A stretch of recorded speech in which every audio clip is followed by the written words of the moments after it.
Ergens in ju schult een kracht die de maatschappij. Je heeft geleerd te verspillen. Een energie die eenmaal beheerst, gewone mannen in ruzen verandert. Wanneer je negeert, reducert ze hen tot schaduwen van zichzelf. Heb je wel eens afgevraagd waarom sommige mannen in magnetische uitstraling hebben die kansen, succes en respect aantrekt, terwijl anderen door het leven lijken te dwalen als spoken, onzichtbaar en zonder doel. Het antwoord schuilt in iets wat je elke dag doet, misschien wel meerdere keren per dag, zonder te beseffen dat je letterlijk je levenskracht, je creatieve kracht, je innerlijke kracht aan het leegtrekken bent. Napoleon Hill ontdekte dit geheim tijdens zijn studie van de meest succesvolle en machtige mannen van zijn tijd. Hij merkte dat ze allemaal één kenmerk deelden: ze hadden geleerd hun seksuele energie om te zetten in buitengewone prestaties. Niet toevallig wijde Hill een heel hoofdstuk aan dit revolutionaire concept in Denken wordt Rijk, genaamd het mysterie van de seksuele transmutatie, een hoofdstuk dat velen lezen, maar weinigen echt begrijpen. Vandaag ga je ontdekken wat er met je lichaam en geest gebeurt als je deze energie slechts 2 dagen lang niet verspilt. En daarna zul je de complete transformatie begrijpen die plaatsvindt wanneer je deze reis 30 dagen volhoudt. Bereid je voor op een openbaring die je leven voor altijd kan veranderen. Stel je voor dat er een heilig vuur brandt in je borstkas. Dit vuur is niet alleen seksueel verlangen. Het is de kracht die het universum in beweging zet, de creatieve energie die aanleiding heeft tot de sterren, de meest sublieme kunstwerken en de meest revolutionaire uitvindingen. De oude alchemisten wisten dit. Ze zochten niet naar het veranderen van metaal in hout uit materiële hebzucht, maar begrepen dat de ware alchemie binnen de mens plaatsvindt, wanneer hij leert zijn meest primitieve passies om te zetten in spirituele kracht en materiële prestaties. Je bent vanaf je jeugd geconditioneerd om deze energie als iets vies, schaamtelijk, of in het beste geval als een biologische behoefte te zien, die snel bevredigd moet worden, zodat je weer terug kunt keren naar de belangrijke zaken van het leven. Wat een wrede ironie! De moderne maatschappij heeft je doen geloven dat het verspillen van je levenskracht normaal, zelfs gezond is, terwijl de mannen die imperia bouwden onsterfelijke werken schiepen en het verloop van de geschiedenis veranderden, een ander geheim kenden. Wanneer je je overgeeft aan de dwingende impuls, wanneer je op zoek bent naar momentane bevrediging door middel van masturbatie of seks zonder hoger doel, dan ontlast je jezelf niet alleen. Je zendt letterlijk je levenskracht naar het niets. Het is alsof je een heilige beker bent, die zijn kostbaarste inhoud, druppel voor druppel, leeg laat lopen totdat je een lege beker bent, zonder substantie, zonder magnetisme, zonder aanwezigheid. Maar wat gebeurt er als je die kraan dichtdraait? Wanneer je besluit, al is het maar voor 2 dagen, om deze energie binnen te houden en deze bewust te gaan herleiden. In de eerste 2 dagen van onthouding begint er iets buitengewoons in je lichaam te gebeuren. Testosteron, het hormoon dat je mannelijkheid definieert, begint zich op te bouwen in je systeem. Het is niet alleen een kwantitatieve toename, het is een kwalitatieve verandering. Je stem wordt dieper, je bewegingen krijgen meer vastberadenheid, je blik wordt scherper. Het is alsof er een interne schakelaar wordt omgezet, waardoor aspecten van je mannelijke natuur worden gewekt die sliepen. Wetenschappelijk weten we dat zaadretentie een hormonale cascade teweeg brengt. Het vrije testosteron neemt toe, wat je fysieke conditie, je concentratievermogen en je gezonde agressiviteit verbetert, die innerlijke kracht die je aanspoort om je doelen te bereiken. Maar dit is slechts het oppervlak van een veel diepergaande transformatie. Psychologisch gezien gebeurt er iets nog krachtigers, wanneer je weerstand biedt aan de impuls, wanneer je nee zegt tegen onmiddellijk genot, versterk je iets wat de oude filosofen wil noemden, en wat de moderne psychologie zelfcontrole noemt. Elke nee die je tegen de impuls zegt, is een ja tegen je hogere zelf. Je programmeert letterlijk je neurale circuits opnieuw, creëert nieuwe gedragspatronen gebaseerd op discipline in plaats van dwang. Maar 2 dagen zijn slechts het begin van deze innerlijke alchemie. Het is als het aansteken van een kleine vlam, die al snel een groot vuur en daarna een transformerende brand zal worden. Gedurende de eerste week begin je subtiele, maar diepgaande veranderingen op te merken. Je energie wordt niet meer constant afgevoerd, dus begint het zich op te bouwen als water achter een dam. Je wordt met meer energie wakker. Je trainingen in de sportschool worden intensiever. Je geest is helderder, scherper. Het is alsof een mist die je niet eens wist dat die er was, begint op te klaren. Napoleon Hill observeerde dat de meest succesvolle mannen een speciale magnetische kwaliteit hadden. Ze kwamen een kamer binnen en mensen keerden zich van nature naar hen toe. Het was niet alleen oppervlakkig charisma, het was iets diepers, een innerlijke kracht die uitstraalde door elk gebaar, elk woord, elke blik. Hill ontdekte dat deze kwaliteit rechtstreeks verband hield met de beheersing van seksuele energie. Wanneer je stopt met het verspillen van deze energie, verdwijnt deze niet zomaar. Het transformeert, het wordt omgeleid naar je hersenen, naar je spieren, naar je aanwezigheid. Je wordt magnetischer, niet omdat je probeert iemand te imponeren, maar omdat je een geconcentreerde en krachtige energie uitstraalt, die mensen intuïtief voelen. Naarmate de dagen verstrijken, betreed je een nog fascinerender gebied. Je seksuele energie, voorheen verspreid en verspild, wordt nu via hogere kanalen geleid. De Taoïsten noemen dit het cultiveren van yin-energie, de transformatie van ruwe seksuele energie in verfijnde spirituele energie. Het is geen vage mystiek, het is een ervaringsrealiteit die je in elke cel van je lichaam kunt voelen. Rond de 10e dag gebeurt er iets buitengewoons, je creativiteit explodeert.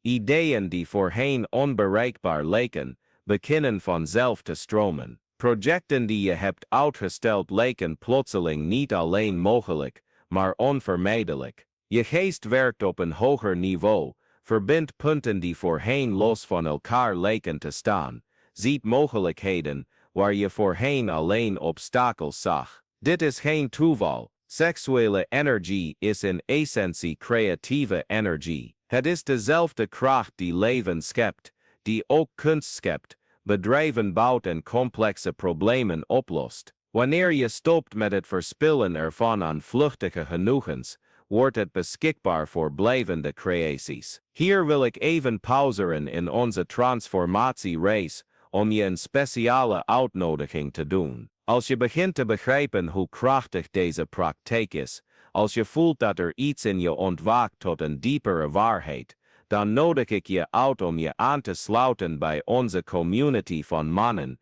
die zich inzetten voor excellentie en zelfbeheersing. Klik nu op de aanmeldknop en activeer het belletje voor notificaties, want wat je vandaag ontdekt is slechts het begin van een veel grotere race. In de volgende video's zal ik specifieke transmutatietechnieken delen, praktische oefeningen om deze energie te kanaliseren en echte verhalen van mannen die hun leven volledig hebben veranderd door deze principes. Laat deze kans niet voorbij gaan. Jouw transformatie begint met een beslissing, en die beslissing kan nu zijn. Schrijf je in en word onderdeel van een beweging van mannen die meesterschap boven middelmatigheid hebben gekozen. Terug naar onze 30-daagse race.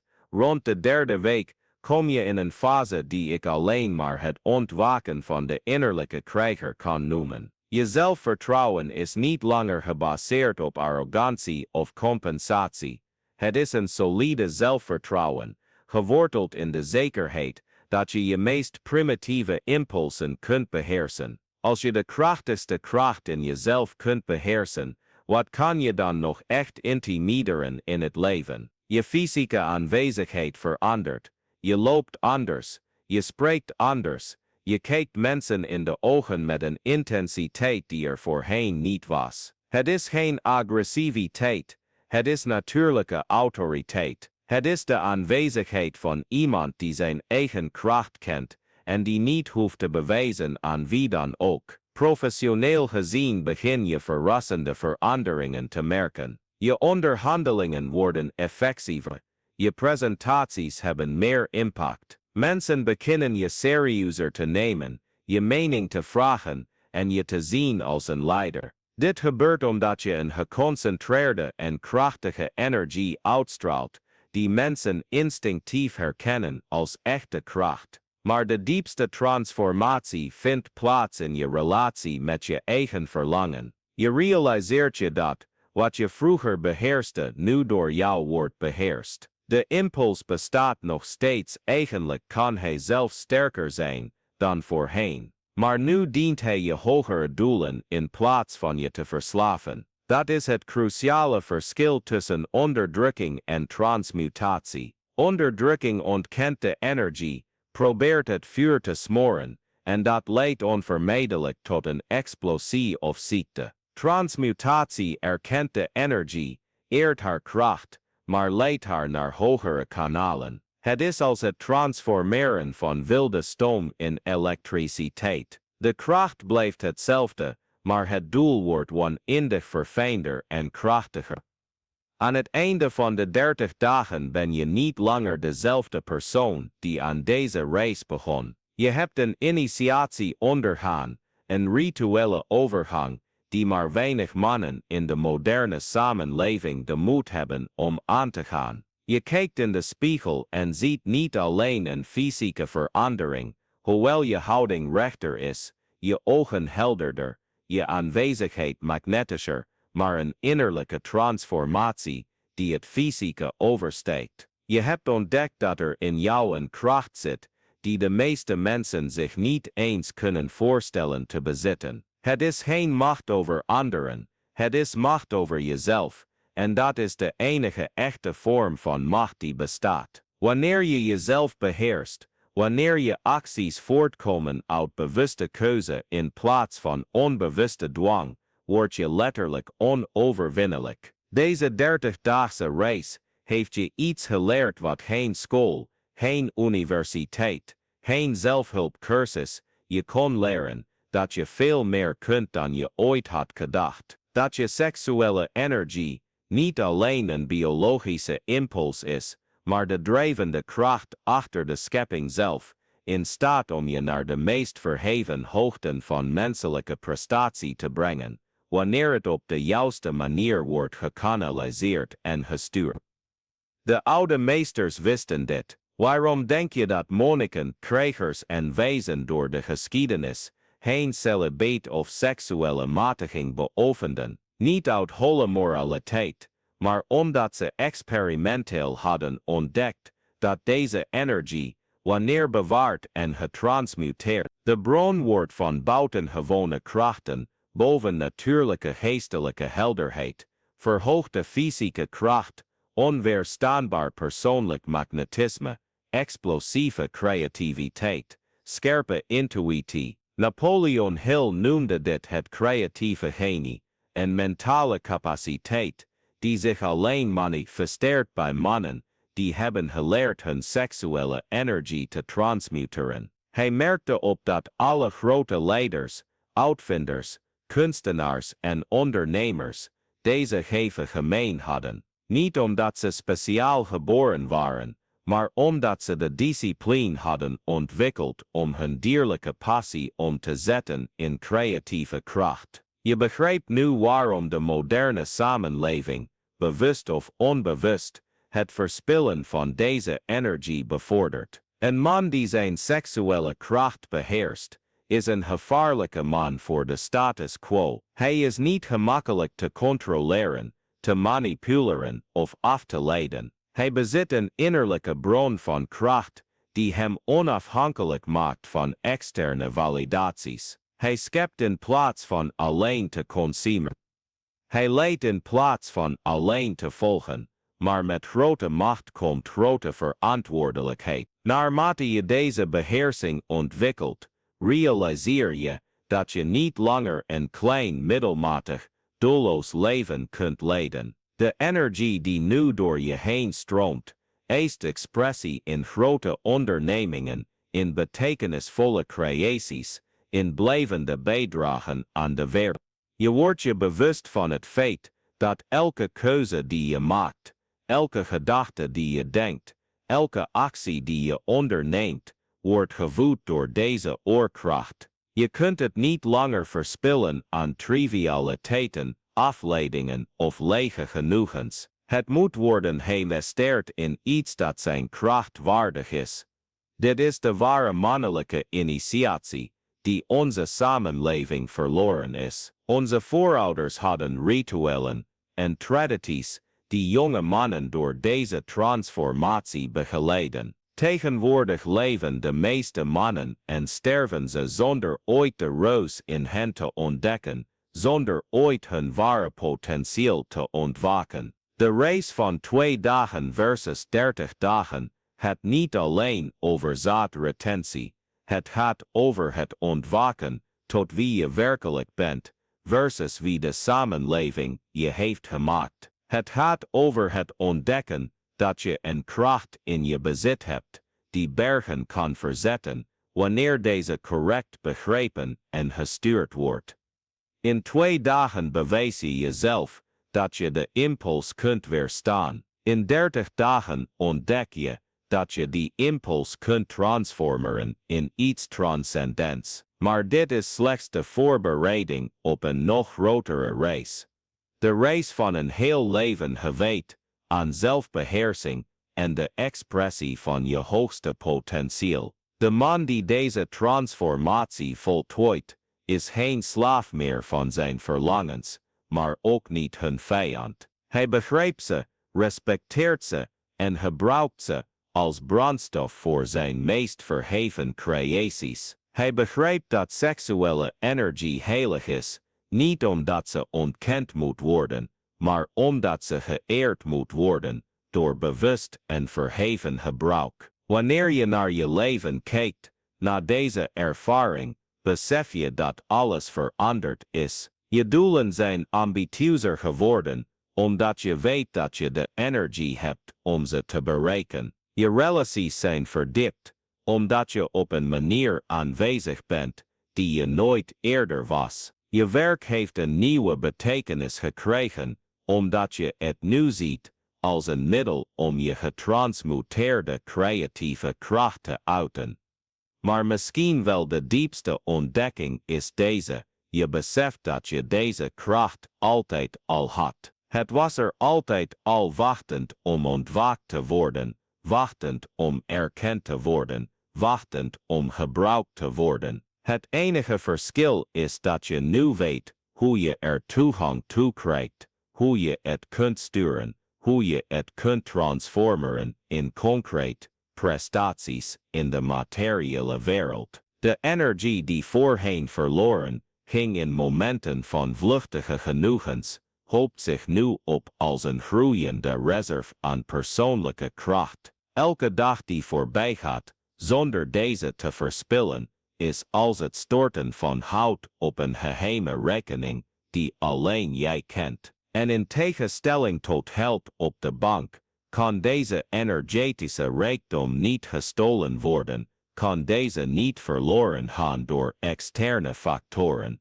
Het is echt van jou. Bij het voltooien van deze transformatiereis begrijp je dat je een echt alchemistisch proces hebt ondergaan. Je hebt letterlijk lood in hout getransmuteerd, het lood van primitieve impulsen in het hout van verheven bewustzijn. Je bent een magier geworden in de ware betekenis van het woord. Iemand die de verborgen krachten van de natuur begrijpt en beheerst, te beginnen met de krachten binnen jezelf. Het verschil tussen 2 dagen en 30 dagen is het verschil tussen het aanraken van het oppervlak van een oceaan en het duiken in zijn mysterieuze diepten. In 2 dagen ontdek je dat het water bestaat. In 30 dagen ontdek je dat je onder water kunt ademen, dat je gebieden kunt verkennen die weinig mensen ooit hebben gezien, dat je schatten uit de diepten kunt halen die niet alleen jouw leven zullen veranderen, maar potentieel het leven van iedereen om je heen. Nu begrijp je waarom de grote meesters uit de geschiedenis deze leringen als kostbare geheimen bewaarden, niet uit egoïsme, maar omdat ze begrepen dat alleen degenen met genoeg moed om zichzelf onder ogen te zien, om de krachtigste impulsen van hun natuur te weerstaan, de kracht zouden hebben om deze kennis op een constructieve manier te gebruiken. Je hebt de test doorstaan, je hebt het universum, en belangrijker nog, jezelf, bewezen dat je de innerlijke kracht bezit om deze macht te beheersen, zonder erdoor vernietigd te worden. Je bent klaar voor de volgende fase van de race, waar deze kracht zich in de wereld uitdrukt door middel van creaties, prestaties en bijdragen die een blijvende indruk op de realiteit zullen achterlaten. De energie die je hebt geleerd te transmuteren is niet alleen van jou. Het is dezelfde energie die de piramides schiep, die de meest verheven symfonieën componeerde, die de wetten van de fysica ontdekte, die de meest duurzame rijken bouwde. Nu stroomt het door jou heen, wachtend om zich te manifesteren door jouw handen, jouw geest, jouw gerichte wil. Dit is het ware mannelijke erfgoed, dat je opeist niet het recht om te veroveren door middel van brute kracht, maar de wijsheid om te creëren door middel van verfijnde kracht. Niet de vrijheid om elke gril te bevredigen, maar de beheersing om bewust te kiezen waar je je vitale energie in investeert. Niet de vlucht voor verantwoordelijkheid door middel van plezier, maar de aanvaarding van je missie om de wereld te transformeren door de expressie van je hoogste potentieel. De reis van 2 dagen heeft je laten zien dat je kunt weerstaan. De reis van 30 dagen heeft je geopenbaard wie je werkelijk bent, wanneer die weerstand zich transformeert in gerichte kracht. Nu nodigt de reis van een heel leven je uit om te ontdekken wat je kunt creëren, wanneer die kracht consistent wordt toegepast op het bouwen van iets groters dan jezelf. Het heilige vuur dat in je borst brandt, is geen ongecontroleerde brand meer die je dreigt te verteren. Het is nu een eeuwige stabiele en krachtige vlam die je pad verlicht en iedereen die dichtbij komt verwarmt. Je bent een drager van licht geworden, een bewaker van het Prometheïsche vuur dat de mensheid kan verheffen of verkeerd gebruikt, kan vernietigen. Met deze kracht komt de verantwoordelijkheid om het verstandig te gebruiken, om het te richten op doelen die niet alleen je individuele potentieel eren, maar het potentieel van de menselijke soort als geheel. Je draagt nu een kracht in je die letterlijk de wereld kan veranderen. De vraag die overblijft is, welke wereld zul je kiezen om te creëren? De alchemie is voltooid.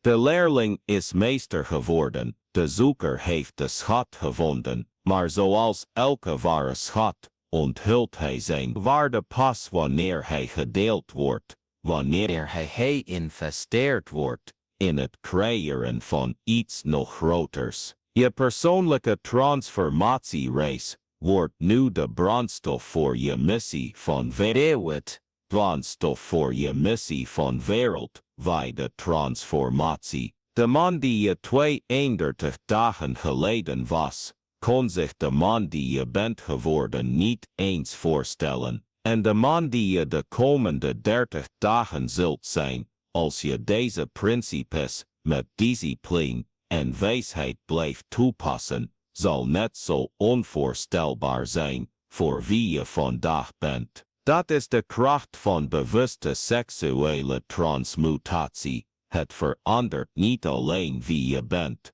maar breidt eindeloos uit wie je kunt worden.